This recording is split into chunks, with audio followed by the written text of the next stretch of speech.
मैं एम अली हैदरी आप सभी का Haidari study point YouTube channel पे स्वागत करता हूं। आज के अपने स्टूडियो में हम लोग हिंदी पेडागोजी के कुछ इम्पोर्टेंट क्वेश्चंस को डिस्कस करेंगे जो कि सीटेट में पूछे जा चुके हैं। तो चलिए शुरू करते हैं।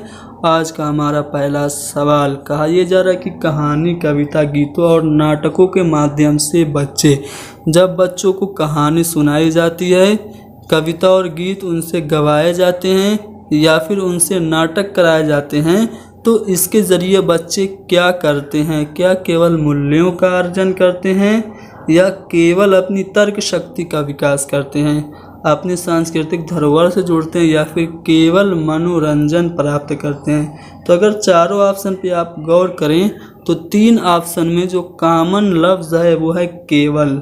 तो याद रखिएगा दोस्तों, पेडागोजी के सवालों को हल करने के लिए जब आपके सामने कोई लफ्ज़ जैसे कि केवल आ जाए तो उस ऑप्शन को आप पहले ही निगेटिव मान के चलिए। 90% ऐसा होता है कि जिस ऑप्शन में केवल, अत्यंत जैसे लफ्ज़ आते हैं वो ऑप्शन 90% गलत होता है। कुछ कीवर्ड होते हैं जिनकी मैं आपको वीडियो बना दूंगा, उससे आप आसानी से फाइंड आउट कर लेंगे कि कौन से ऑप्शन नेगेटिव हैं और कौन सा पॉजिटिव है। तो केवल लफ्ज़ आ जाए तो ये आपका नेगेटिव रहेगा। याद करना, कंठस्थ करना आ जाए तो ये ऑप्शन भी नेगेटिव कहलाएगा। अगर किसी ऑप्शन में आपको बच्चों की गलती दिखे तो वो भी आपको गलत ऑप्शन मानना रहेगा। अगर ट्यूशन लेने की बात की जाए तब भी आपका ऑप्शन गलत माना जाएगा। लेकिन अगर आपको कहीं पे भी ऐसी कोई बात दिख जाए जिसमें बच्चों को प्रयोग करना, उनको समाज के साथ अंतःक्रिया करना या फिर उनको ज़्यादा से ज़्यादा बोलने का मौका देना, ऐसा ऑप्शन जब आए तो आप उसको पॉजिटिव मान के चलिएगा। इससे मैं आपको एक वीडियो बना के आपके लिए अपलोड कर दूंगा जिससे आप अंदाज़ा लगा पाएंगे कि कौन सा ऑप्शन सही है, कौन सा गलत है। तो यहाँ पे 3 ऑप्शन में केवल है, सिर्फ सी ऐसा ऑप्शन है जिसमें केवल नहीं है, यानी कि कहानी, कविता, गीत और नाटकों के माध्यम से बच्चे अपनी सांस्कृतिक धरोहर से जुड़ते हैं। अगला सवाल यह है कि प्राथमिक स्तर पर बच्चों को भाषा सिखाने का सर्वोपरि उद्देश्य क्या है? अगर मैं प्राइमरी लेवल की बात करूं तो हम बच्चों को भाषा क्यों सिखाते हैं? 4 ऑप्शन है। पहला है मुहावरे, लोकोक्तियों का ज्ञान प्राप्त करना, कहानी, कविताओं को दोहराने की कुशलता का विकास करना, तेज प्रवाह के साथ पढ़ने की योग्यता का विकास करना, अपनी बात को दूसरों के समक्ष अभिव्यक्त करने की कुशलता का विकास करना। तो दोस्तों, प्राथमिक स्तर पर भाषा सिखाने का जो मकसद है वो यही है कि हम बच्चों को इतना योग्य बना दें कि वो अपनी बात को दूसरों के सामने एक्सप्रेस कर सकें। तो चौथा वाला ऑप्शन हमारा सही होगा। दोस्तों ध्यान दीजिएगा, मैं ऑप्शन को बारी बारी से पढ़ता हूँ। जब मैं ऑप्शन पढ़ता हूँ तो आपको वक्त मिल जाता है, उन्हीं वक्त में आप लोगों को चारों ऑप्शन में से एक ऑप्शन अपने माइंड में सेलेक्ट कर लेना है और जब मैं सही आंसर बताऊं तो आप अपने आप को चेक भी कर लेंगे कि आप कितने % सही हैं। चलिए अगला सवाल, लिखना क्या है? क्या एक जटिल प्रक्रिया है? बेहद। अब देखिए, अत्यंत मैंने बताया था ना, वही उसी से मिलता जुलता, उसी का हम माना शब्द है बेहद। तो बेहद को हमेशा आप निगेटिव में रखिएगा, ठीक है। अनिवार्य, एक अनिवार्य कुशलता है जिसे जल्दी प्राप्त किया जाना चाहिए। तो ये अनिवार्य रूप से भी अगर कोई काम हो, बच्चों के साथ ज़बरदस्ती की जाए तो वो ऑप्शन भी गलत होगा, ठीक है। एक तरह की बातचीत है या फिर अत्यंत यांत्रिक प्रक्रिया है, तो यहाँ पे भी अत्यंत आ गया। तो अगर आप लिखना की बात करें तो लिख के भी तो आजकल बातचीत होती है, लिखना भी एक माध्यम है बातचीत का। चैटिंग हम करते हैं, लेटर्स पहले भेजे जाते थे, तो ये क्या है? एक तरह की बातचीत ही तो है। तो लिखना क्या है? एक तरह की बातचीत है, कन्वर्सेशन है। अगला सवाल यह है कि कक्षा 1 के बच्चे डैश एवं डैश से प्राप्त बोलचाल की भाषा के अनुभव को लेकर ही विद्यालय आते हैं। अब बच्चे जब स्कूल आते हैं तो उनके पास क्या होता है? वो अनुभव लेके आते हैं, घर से ही लाते हैं ना, घर से, और जो आसपास की चीज़ें वो देखते हैं उनसे वो सीख के आते हैं। तो इस तरह से हम कह सकते हैं कि बच्चे, कक्षा 1 के बच्चे घर, परिवार एवं परिवेश से प्राप्त बोलचाल की भाषा के अनुभव को लेकर ही विद्यालय आते हैं। तो बी वाला ऑप्शन हमारा सही होगा। अगला सवाल है कि इनमें से कौन सा प्राथमिक स्तर पर हिंदी भाषा शिक्षण का उद्देश्य नहीं है। चारों ऑप्शन पढ़ रहा हूँ, आप एक ऑप्शन को अपने मन में सेट कर लीजिए। पहला ऑप्शन है कि संदर्भ के अनुसार अनुमान लगाकर पढ़ने का प्रयास करना। दूसरा है चित्रकारी को स्वयं की अभिव्यक्ति का माध्यम बनाना। तीसरा है घर की भाषा और स्कूल की भाषा में संबंध बनाते हुए उसे विस्तार देना। और चौथा ऑप्शन है सुनी गई बातों को ज्यों का त्यों दोहराना। यहाँ पे पूछा जा रहा है हिंदी भाषा शिक्षण का उद्देश्य नहीं है। तो कोई बच्चा अगर किसी बात को जो कि उसने सुना था सेम टू सेम वैसे ही अगर बयान कर दिया कि आपके सामने, तो वो भाषा शिक्षण के उद्देश्यों को पूरा नहीं कर रहा है। भाषा शिक्षण का उद्देश्य क्या है? बच्चों को हम इस तरह से कुशल बना दें कि वो अपने विचारों को अभिव्यक्त कर सके, ठीक है, और वो बातचीत लोगों में कम्युनिकेशन कर सके। लेकिन ज्यों कहते हो किसी बात को दोहराना, ये हिंदी भाषा शिक्षण का उद्देश्य नहीं है। तो चौथा वाला ऑप्शन सही होगा। अगला सवाल की भाषा डैश और डैश का एक उत्तम साधन है। तो भाषा क्या है? विचारों को अभिव्यक्त करने का एक माध्यम है। लेकिन अगर आप चारों ऑप्शन पे देखें तो आपको लगेगा चारों ऑप्शन ही सही है कि भाषा से हम सुनते भी हैं, भाषा के जरिए हम बोलते भी हैं, सोचते भी हैं, पढ़ते लिखते और संप्रेषण भी करते हैं। लेकिन इन चारों ऑप्शन में जो सबसे ज़्यादा सटीक ऑप्शन है वो तीसरा वाला ऑप्शन है कि भाषा सोचने, महसूस करने और चीज़ों से जुड़ने का माध्यम है या साधन है। यानी एक अच्छा साधन है भाषा सोचने, महसूस करने और चीज़ों से जुड़ने का। तो सी वाला ऑप्शन सबसे ज़्यादा उपयुक्त है। अगला सवाल ये कि नासिरा पढ़ते समय अनेक बार अटकती है, उसे पढ़ने में कठिनाई होती है, उसकी समस्या मुख्यतः किससे संबंधित है? कोई भी बच्ची जो कि पढ़ते हुए अटक रही है, यानी कि उसको पढ़ने में दिक्कत हो रही है, पढ़ने में दिक्कत या परेशानी को क्या कहते हैं? डिसलेक्सिया कहते हैं। डिसलेक्सिया क्या है? पठन अक्षमता है डिसलेक्सिया। जबकि डिस्ग्राफिया की बात करें तो लिखने में दिक्कत या परेशानी को डिस्ग्राफिया कहते हैं। लेखन अक्षमता डिस्ग्राफिया और पठन अक्षमता है डिसलेक्सिया। नासिरा जो कि पढ़ते हुए अटक रही है, यानी कि उसको पढ़ने में दिक्कत है, यानी हम कह सकते हैं कि डिसलेक्सिया रोग से ग्रसित है नासिरा। अगला सवाल कि वाइगोस्की के विचारों पर आधारित कक्षा में डैश पर सबसे अधिक बल दिया जाता है। अगर मैं वाइगोस्की की बात करूं तो वाइगोस्की की थ्योरी, जिसका नाम क्या है? सामाजिक विकास का सिद्धांत, मैंने अपने इसी चैनल पे पूरा डिटेल से पढ़ा है। अगर आप लोगों ने हमारा वो वीडियो नहीं देखी है तो आई बटन पे क्लिक करके उस वीडियो को ज़रूर देखें। वाइगोस्की क्या कह रहे हैं? वाइगोस्की कह रहे हैं कि सभी प्रकार का बच्चों में जो विकास होता है वो समाज से अंतःक्रिया के फलस्वरूप ही होता है। तो अब अंतःक्रिया कौन सा वाले ऑप्शन में है? चौथे वाले ऑप्शन में। यानी कि वाइगोस्की के विचारों पर आधारित कक्षा में परस्पर अंतःक्रिया पर सबसे अधिक बल दिया जाता है। अगला सवाल है कि हमारी कक्षाओं में बच्चे भिन्न भिन्न भाषिक पृष्ठभूमि से आते हैं। एक क्लासरूम में अलग अलग भाषिक पृष्ठभूमि के बच्चे होते हैं, तो हमें क्या करना चाहिए? क्या उनकी भाषाओं को भी कक्षा में सम्मान देना चाहिए, या फिर उनकी भाषाओं को सीखना सभी शिक्षार्थियों के लिए अनिवार्य है? जैसे मैं एक बच्चा हूँ जो कि भोजपुरी बोलता हूँ और मैं एक ऐसे क्लासरूम में हूँ जहाँ पे हिंदी बोलने वाले, अंग्रेज़ी बोलने वाले, उर्दू बोलने वाले बच्चे हैं।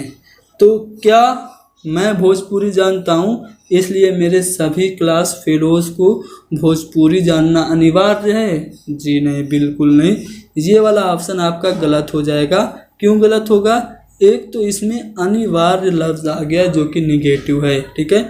अगला है भाषा की पाठ्य पुस्तक में उनकी सभी भाषाओं के शब्द वाक्य होना अनिवार्य है। अब ये भी ज़रूरी नहीं है कि सभी लैंग्वेज के लफ्ज़ को आप पाठ्य पुस्तक में शामिल करें। इससे भाषा, सभी भाषाओं के लफ्ज़ जब शामिल करेंगे तो पाठ्य पुस्तक मुश्किल हो जाएगी।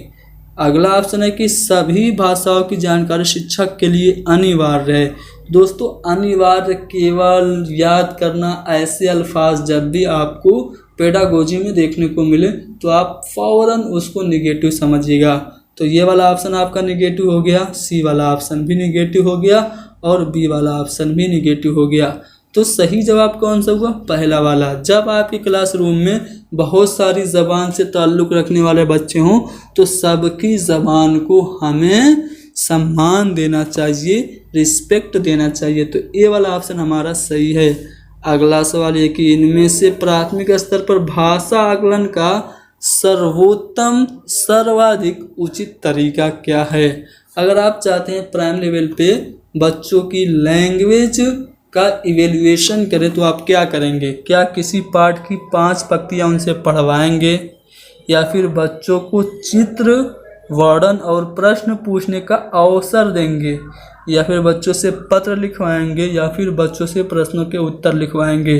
तो भाषा का आकलन करना है ना आपको, तो आप ऐसा कोई ऑप्शन चूज करिए जिससे बच्चों को ज़्यादा से ज़्यादा ज़बान इस्तेमाल करने का मौका मिले।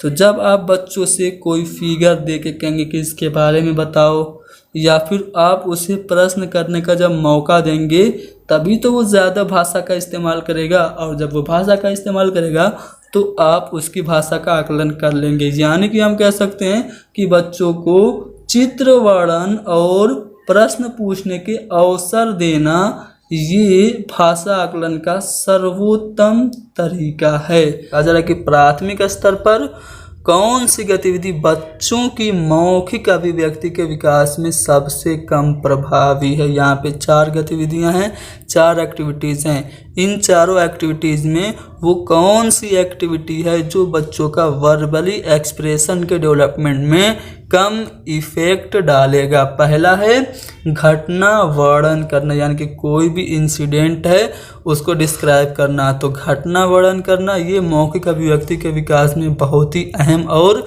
बहुत ज़्यादा प्रभावी है। दूसरा ऑप्शन है कि कहानी को शब्द से दोहराना, इस पे हम बाद में डिस्कस करेंगे। तीसरा ऑप्शन देखते हैं, कहानी को अपनी भाषा में कहना। जी हाँ दोस्तों, जब हम कहानी को अपनी भाषा में कहते हैं तो हमारे में मौखिक अभिव्यक्ति में विकास होता है। तो सी वाला ऑप्शन भी प्रभावी है, ये वाली सी वाली एक्टिविटी भी प्रभावी है बच्चों के मौखिक अभिव्यक्ति के विकास में। चौथा है चित्र देखकर कहानी लिखवाना, कोई भी कहानी लिखवाना चित्र देखकर, ये भी मौखिक अभिव्यक्ति के विकास में प्रभावशाली और इफेक्टिव है। लेकिन कहानी को शब्द से दोहराना, कोई भी कहानी है उसके शब्दों को दोहराना, ये एक्टिविटी मौखिक अभिव्यक्ति के विकास में सबसे कम प्रभावी है। तो हमारा बी वाला ऑप्शन सही होगा। अगला सवाल है कि मुहावरे और लोकोक्तियों का प्रयोग के संदर्भ में कौन सा कथन उचित है? मुहावरे और लोकोक्तियों के इस्तेमाल के लिए यहाँ पे 4 कथन है। पहला है कि यह भाषा का अनिवार्य हिस्सा है।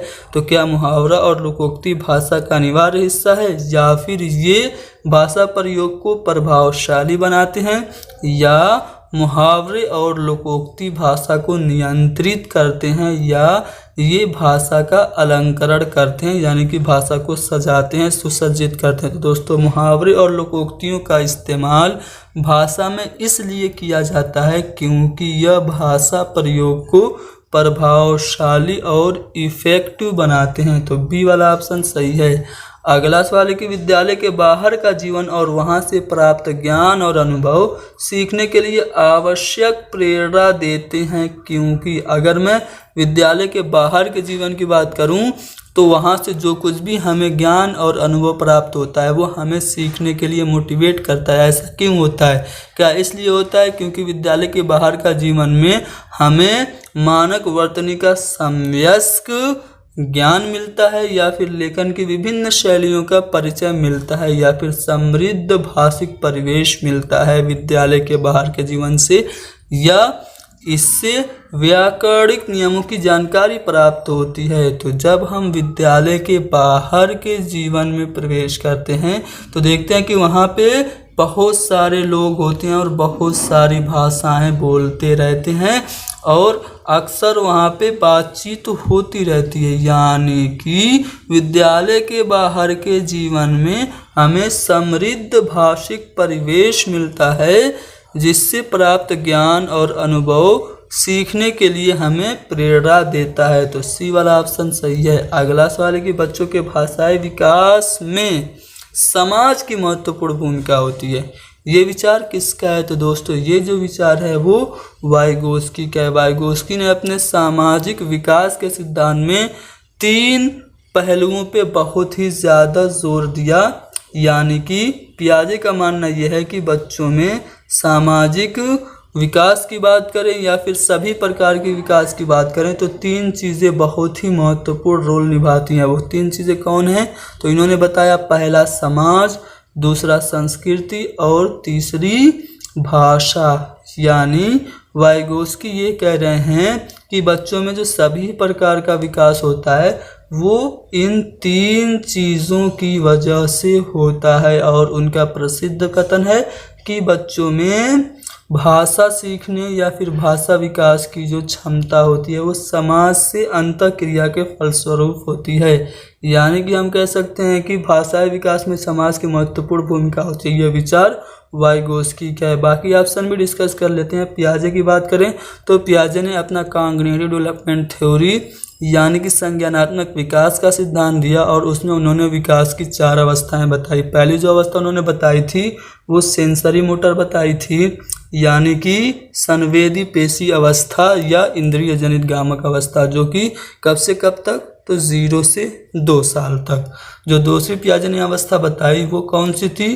तो वो आपकी थी पूर्व संक्रियात्मक अवस्था, यानी कि pre operational stage. Pre operational stage बताई थी, जो कि आपकी 2 से 7 साल थी। उसके बाद जो तीसरी अवस्था उन्होंने बताई वो ऑपरेशनल स्टेज बताई, यानी कि मूर्त संक्रियात्मक अवस्था, जिसको हम लोग कॉन्क्रीट ऑपरेशनल स्टेज भी कह सकते हैं। कॉन्क्रीट ऑपरेशनल स्टेज ये तीसरी अवस्था, जो कि 7 से 12 साल बताई पियाजे ने। और जो चौथी अवस्था इन्होंने बताई थी वो फॉर्मल ऑपरेशनल स्टेज बताई थी, जो कि 12 से वयस्क होने तक। तो ये 4 अवस्थाएं बताई थी। पियाजे से रिलेटेड पूरा एक बहुत ही अच्छा क्लास, जो कि आधे घंटे से भी ज़्यादा का है, मैंने चैनल पे अपलोड किया है। लिंक आपको डिस्क्रिप्शन में मिल जाएगी। उस वीडियो को देखिए, उस वीडियो को देख लेंगे तो पियाजे से रिलेटेड कोई भी सवाल आप गलत नहीं करेंगे। तो उस वीडियो को ज़रूर देखें। तो यहाँ पे हमने पियाजे के बारे में भी डिस्कस कर लिया। स्किनर के बारे में आप लोग जानते हैं। स्किनर ने जो अपना सिद्धांत दिया था उसका नाम क्या था? क्रिया प्रसूत अनुबंधन का सिद्धांत, या उसको नैमित्तिक अधिगम का सिद्धांत, या फिर सक्रिय अनुबंधन का सिद्धांत कहते हैं। उन्होंने जो प्रयोग किया था वो चूहे और कबूतर पे किया था। और उन्होंने अपने ये प्रयोग में ये बताया था कि जो पुनर्वलन होता है, रिइंफोर्समेंट, वो लर्निंग में बहुत ही अहम भूमिका निभाता है। तो चूहे और कबूतर पे प्रयोग किसने किया था?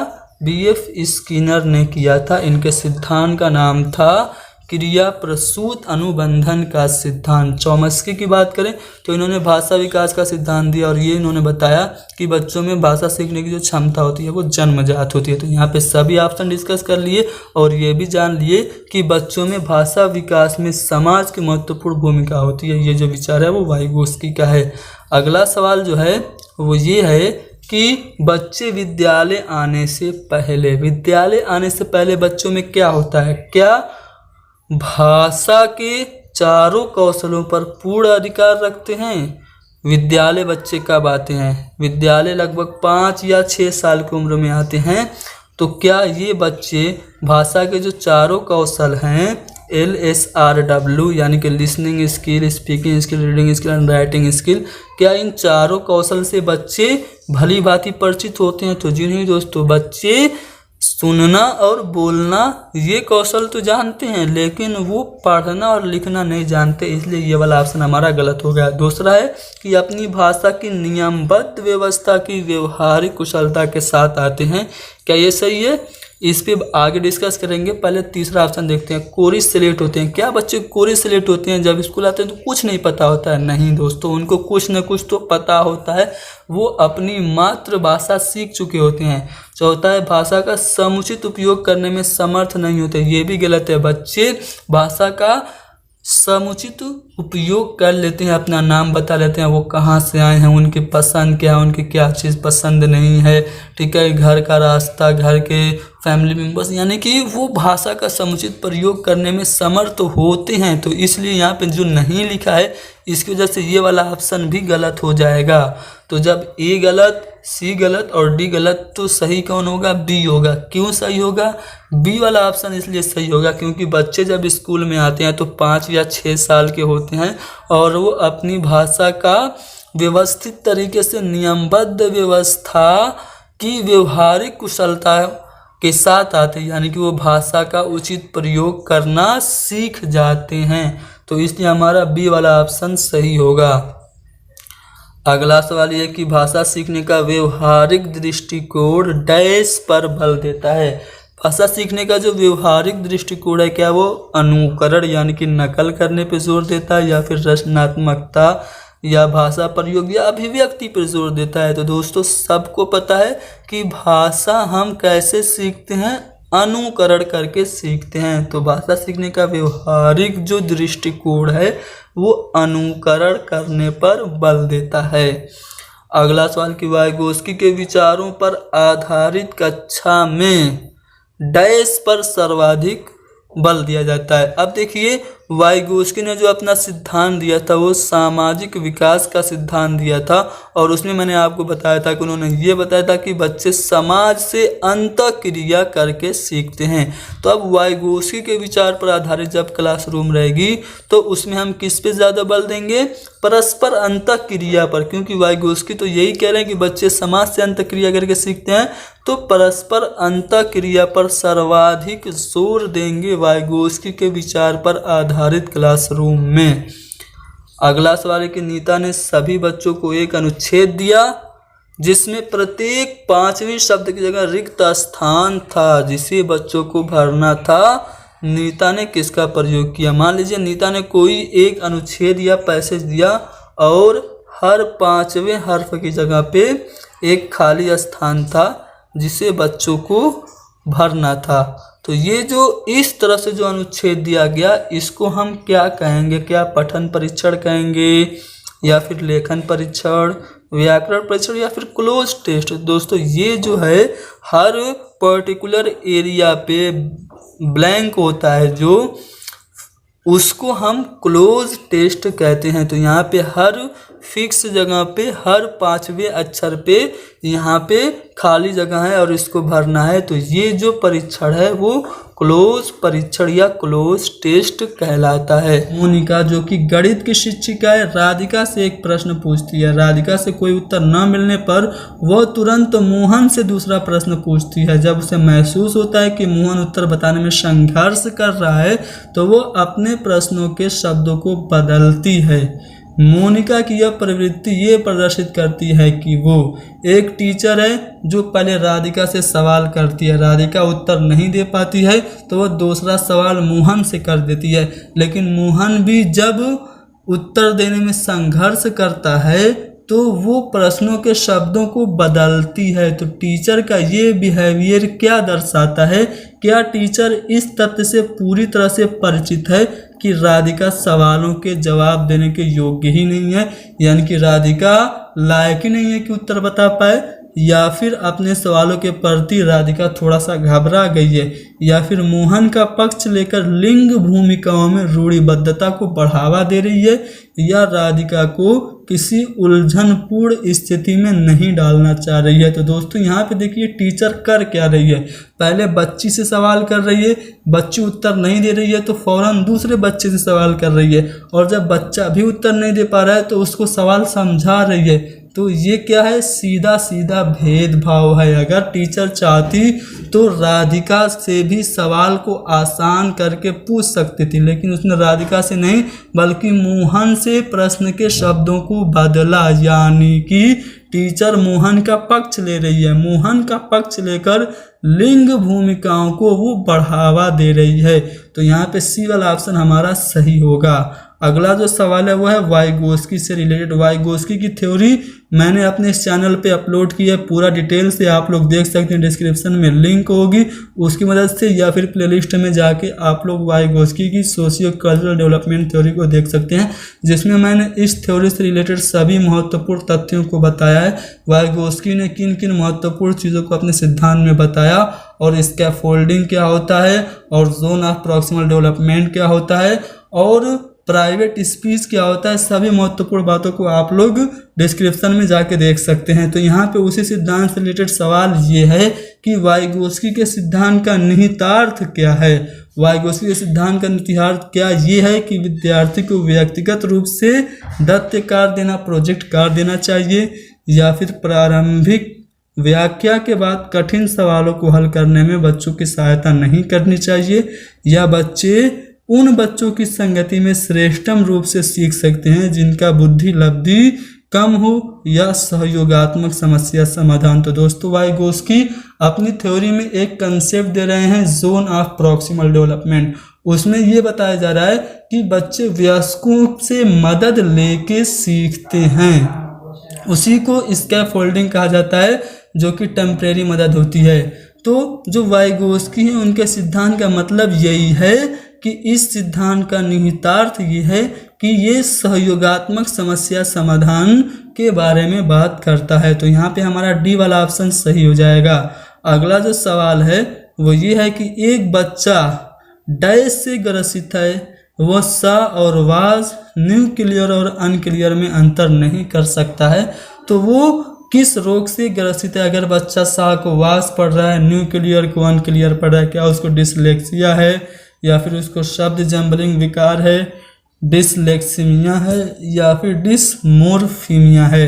तो दोस्तों डिसलेक्सिया क्या होता है, तो ये पठन अक्षमता होती है, पढ़ने से संबंधित जो अक्षमता होती है उसको हम लोग डिसलेक्सिया कहते हैं। इसमें बच्चा क्या करता है, शब्दों को पढ़ नहीं पाता है, सा को वास पढ़ेगा, न्यूक्लियर को अनक्लियर पढ़ेगा। यानी कि अगर कोई बच्चा इस तरह से पढ़ने में दिक्कत महसूस कर रहा है तो उसको डिसलेक्सिया है। अगला सवाल ये कि नर्सरी कक्षा में शुरुआत करने के लिए कौन सी विषय वस्तु सबसे अच्छी है। प्री प्राइमरी स्कूल में शुरुआत करने के लिए सबसे अच्छी थीम क्या हो सकती है। तो दोस्तों बच्चा छोटा है, अब तक बच्चा किन लोगों के संपर्क में रहा है, अपने घर वालों के संपर्क में, अपने फैमिली वालों के संपर्क में रहा है, और वो फैमिली के बारे में अच्छे से जानता है। तो हमें नर्सरी कक्षा में शुरुआत करने के लिए बच्चों के लिए जो विषय वस्तु देनी चाहिए वो मेरा परिवार देना चाहिए। यानी कि यहाँ पे बी वाला जो ऑप्शन है वो सही हो जाएगा। क्यों? क्योंकि परिवार में माता पिता होते हैं, भाई बहन होते हैं, और वो भाई बहन माता पिता के साथ रहता है, उनके बारे में ज़्यादा चीज़ें जानता है। तो इसलिए नर्सरी कक्षा में बच्चे के लिए जो सबसे अच्छी थीम है वो माई फैमिली यानी कि मेरा परिवार है। अगला जो सवाल है वो यह है कि गृह कार्य के बारे में कौन सा कथन उचित है। 4 कथन है होमवर्क से रिलेटेड। पहला है कि गृह कार्य अभिभावकों को व्यस्त रखने का उत्तम साधन है। दूसरा है कि बच्चों की क्षमताओं स्तर के अनुसार गृह कार्य देना चाहिए। तीसरा ऑप्शन है कि गृह कार्य कक्षा में दिए गए कार्य का अभ्यास मात्र है या गृह कार्य देना अति आवश्यक है। तो दोस्तों गृह कार्य हम क्यों देते हैं, गृह कार्य देने का जो मकसद होता है वो क्या होता है। हम लोगों को गृह कार्य देना चाहिए तो कैसे लेवल का देना चाहिए, बच्चों की क्षमताओं के अनुसार होना चाहिए, उनके स्तर के अनुकूल होना चाहिए। तो यहाँ पे अगर मैं चारों कथनों में बात करूँ तो जो बी वाला जो कथन है वो सबसे ज़्यादा उचित है कि बच्चों की क्षमताओं उनके स्तर के अनुसार ही उनको होमवर्क देना चाहिए। अगला सवाल है कि एक बहुसांस्कृतिक कक्षा में आप एक भाषा शिक्षक के रूप में किस बात को अधिक महत्व देंगे। ठीक है, एज ए लैंग्वेज टीचर आप मल्टीलिंगुअल क्लास में किस चीज़ पे सबसे ज़्यादा फोकस करेंगे। पहला है पाठ्य पुस्तक के प्रत्येक पाठ को भली भांति समझाने से, या फिर बच्चों को व्याकरण सिखाने से, या फिर स्वयं शुद्ध भाषा प्रयोग से, या फिर बच्चों को भाषा प्रयोग के अधिक से अधिक अवसर देना। तो दोस्तों बहुसांस्कृतिक कक्षा में एज ए टीचर आप लोगों को बच्चों के सामने ज़्यादा से ज़्यादा बोलने का मौका देना चाहिए, यानी कि बच्चों को भाषा प्रयोग के अधिक से अधिक जब अवसर देंगे तो उनका जो लैंग्वेज स्किल है वो डेवलप करेगा। तो यहाँ पे चौथा वाला ऑप्शन सही होगा। अगला जो सवाल है यह कि बच्चों के लेखन कौशल का मूल्यांकन करने के लिए कौन सी विधि बेहतर हो सकती है। अगर आप चाहते हैं कि बच्चों का लेखन कौशल का आप इवेल्युएशन करें तो आप उनसे क्या करवाएंगे। क्या आप उनसे कहेंगे कि अपने अनुभव को लिखिए, या फिर उनसे स्तुत लेख लिखवाएंगे, पाठ पर आधारित प्रश्न के उत्तर लिखवाएंगे, या फिर सुंदर लेख का अभ्यास कराएंगे। तो लेखन कौशल का मूल्यांकन कराने के लिए आप कहेंगे कि बच्चों आपने तजर्बात को, अपने एक्सपीरियंसेस को लिखो। जब वो अपने एक्सपीरियंसेस को लिखेंगे तो इससे आप उनके लेखन कौशल का मूल्यांकन कर सकते हैं, यानी कि अपने अनुभवों को लिखने से हम बच्चों के लेखन कौशल का मूल्यांकन कर सकते हैं। तो पहला वाला ऑप्शन सही है। अगला सवाल की कहानी सुनाने से क्या होता है। क्या बच्चे खुश होते हैं, बच्चे एकाग्रचित होकर शांत बैठते हैं, बच्चे अनुशासित रहते हैं, या फिर बच्चों की कल्पना शक्ति और चिंतन शक्ति का विकास होता है। तो बेशक कहानी सुनाने से बच्चों में इमेजिनेशन पावर और थिंकिंग पावर बिल्डअप होता है। तो चौथा वाला ऑप्शन सही है। अगला सवाल यह है कि हिंदी की कक्षा में प्रायः हिंदीतर भाषी बच्चे हिंदी सीखने में अनेक कठिनाइयों का सामना करते हैं, क्यों। ऐसे बच्चे जिनको हिंदी नहीं आती है, उनका बैकग्राउंड हिंदी नहीं है, लेकिन जब उनको हम हिंदी सिखाते हैं तो उनको प्रॉब्लम्स आती हैं। तो ऐसा क्यों होता है। क्या वो मन लगाकर हिंदी नहीं सीख रहे हैं, ऐसा इसलिए होता है, या फिर हिंदी सीखने के प्रति उनमें रुचि नहीं है, या फिर हिंदी बहुत कठिन भाषा है, या फिर प्रायः हिंदी और उनकी मातृभाषा की संरचनाओं में अंतर है। तो कोई बच्चा ऐसा है जो कि हिंदी भाषा नहीं जानता है और उसको जब हिंदी सिखाई जाती है तो उसको दिक्कत इसलिए होती है, क्यों, क्योंकि उसकी जो लैंग्वेज है और जो हिंदी लैंग्वेज है दोनों की जो स्ट्रक्चर है, बनावट है, उसमें फ़र्क है। जैसे कोई बच्चा उर्दू जानने वाला है, उसकी मादरी ज़बान उर्दू है, और उसको जब हम हिंदी सिखाते हैं तो उसको दिक्कत महसूस होती है, क्यों, क्योंकि उर्दू को हम लोग दाहिने से बाएं की तरफ लिखते हैं और हिंदी को हम लोग बाएं से दाहिने की तरफ जाते हैं। तो ये जो संरचना है दोनों भाषाओं की, ये इसमें अंतर है, इसीलिए बच्चा कठिनाइयों का सामना करता है। तो यहाँ पे डी वाला ऑप्शन सही जवाब है। अगला सवाल यह है कि उपचारात्मक शिक्षण की सफलता निर्भर करती है। रेमेडियल टीचिंग की सक्सेस किस बात पे डिपेंड है। क्या भाषिक नियमों के ज्ञान पे, या फिर समय अवधि पर, या समस्याओं के कारणों के सही पहचान पर। तो रेमेडियल टीचिंग क्या होती है। पहले हम बच्चों की प्रॉब्लम का पता लगाते हैं और उस प्रॉब्लम को दूर करने के लिए जब हम टीचिंग करते हैं तो वही रेमेडियल टीचिंग होती है। तो रेमेडियल टीचिंग की जो सक्सेस है वो डिपेंड करती है कि बच्चों की प्रॉब्लम का जो रीज़न है पहले वो पता लगाएं। जब वो पता लगा लेंगे तभी तो रेमेडियल टीचिंग सही से कर पाएंगे।